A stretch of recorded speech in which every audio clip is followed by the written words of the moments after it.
2026 সালে নতুন যে র্যাঙ্কের সিজন শুরু হয়েছে, এই সিজনে আমার টার্গেট ছিল গ্র্যান্ড মাস্টারে উঠার। বাট ভাই আমি গ্র্যান্ড মাস্টারে উঠতে পারি নাই। তার কারণ একটাই, আমি প্রথম এক সপ্তাহের ভিতরে উঠছি মাস্টারে। আর মাস্টারে উঠার পরে মানে মাস্টারে উঠার আগে যে সময় রাইট ভরে গেম খেলতাম, ওই সময় ভাই দেখি রাত্রে ঘুমাই দেখি ভাই ঘুমই হতো না, মাথা ব্যথা। তারপরে আপনার ঘুমাই ঘুমাই স্বপ্ন দেখতাম, মানে হ্যালুশন হতো যে এনিমি। গেম খেলতে খেলতে একেবারে যা তা অবস্থা হয়ে গেছিলো। তারপরে এক সপ্তাহ অবধি খেলছি, এক সপ্তাহ পরে বাদ দিচ্ছি। এরপরে ভাবছি পরের সিজনে ঠিকই গ্র্যান্ড মাস্টার উঠবো। বাট আমি একা না, আমার আইডিয়া 3-4 জনের লগ ইন দিয়ে তারপরে গ্র্যান্ড মাস্টার উঠতে হবে। বাট এইবার আমরা উঠতেছি মাস্টার অবধি। তো দেখতেই পারলে এতক্ষণে আমরা উঠে গেছি। মানে 3 দিনের ভিতরে আমরা র্যাঙ্কের তো হিরে কি উঠছি মাত্র আমরা 3 দিনের ভিতরে। তো চলো এখন আমরা উঠবো মাস্টারে। তো অলরেডি আমরা 2 স্টারে উঠে গেছি। আর এখানে আমাদের একের পর এক ম্যাচ খেলাই লাগতেছিল মাত্র এক সপ্তাহের ভিতরে উঠা।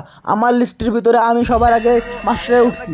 তো চলো এখানে আমরা 3 স্টারে উঠছি। তো সেই সাথে এবার আমরা উঠে যাচ্ছি 4 স্টারে।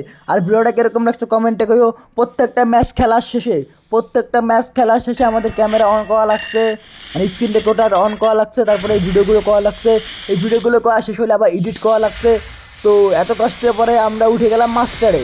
তো গাইস সেই মাস্টারে তো ভাই অনেকেরই মানে যারা সময় পায় না তারা অনেকেই উঠতে পারে না। বাট ভাই ম্যাক্সিমাম মানুষই এখন মাস্টারে থাকে। এই মাস্টারে ওঠা সর্বোচ্চ কঠিন ছিল হলো আগে, মানে যারা ওল্ড ফ্রি ফায়ার খেলতো তারা হলো জানে যে এই মাস্টারে ওঠা কতটা কষ্ট।